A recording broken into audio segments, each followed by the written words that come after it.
So we'll put it right here. And I'm going to erase this now. Or, no, I'll leave it for you guys. I'm going to use a pen now. And we'll say that this is now 1.5 meters. There. There. Okay.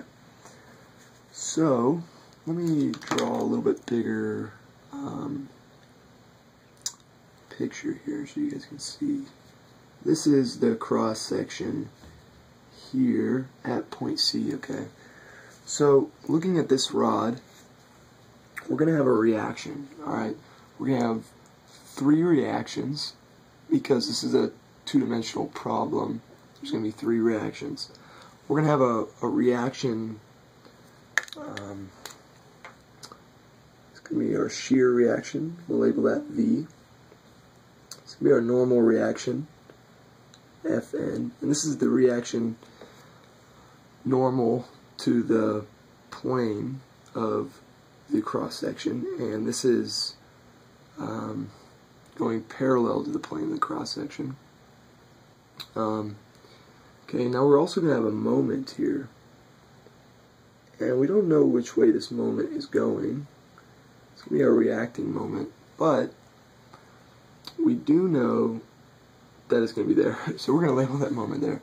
Okay, and the reason there's a moment here is for sake of visualization, let's pretend there is no force here, right?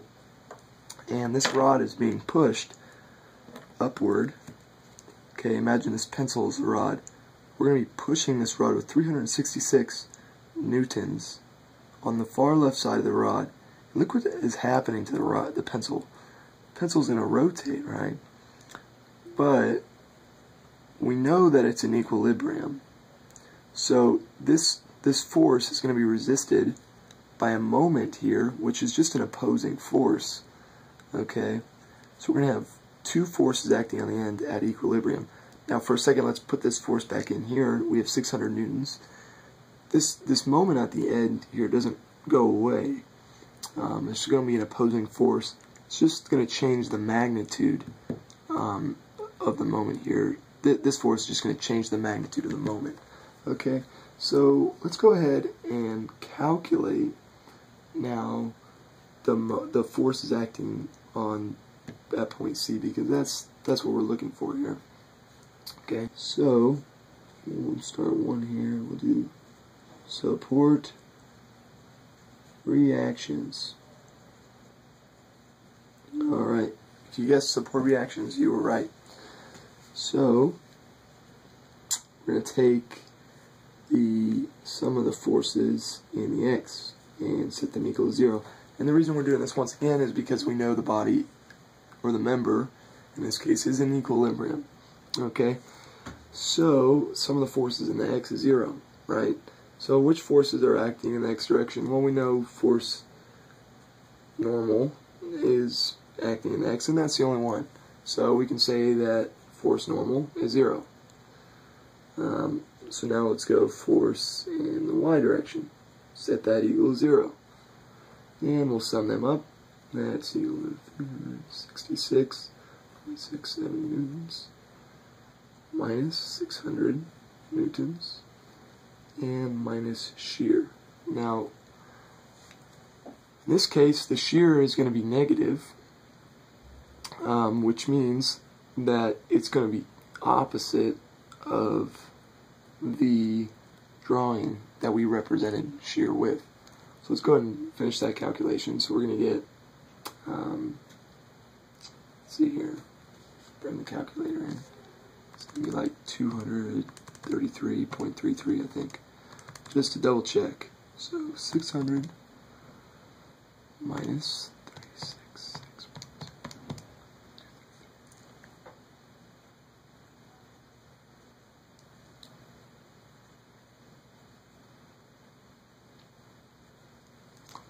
Move that out of the way.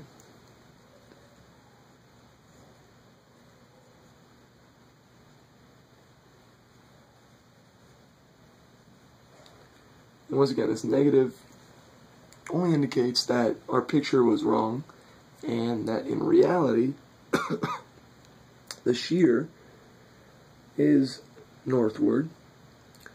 So this would be our shear. Okay? And we'll call that shear actual because that's the actual shear. And we'll just cancel that out.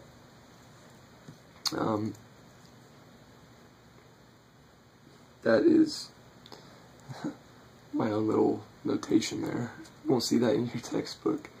And finally, to solve the moments. Okay, so the moment is actually acting here.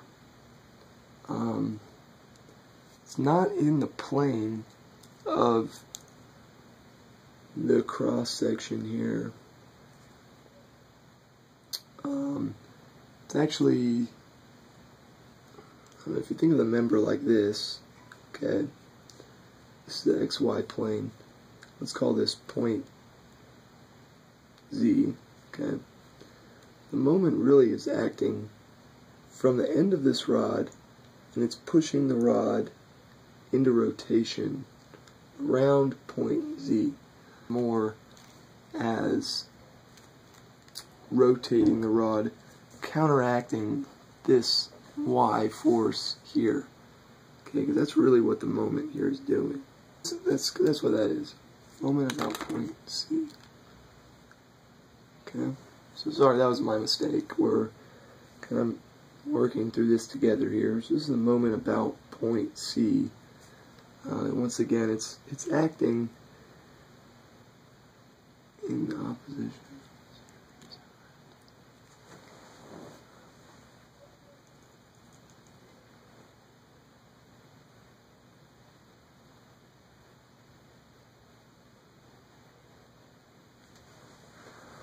Okay, so once you get this down here, this really took me a while to kind of understand this, but I'll go over it one more time here for your sake and mine. Okay, so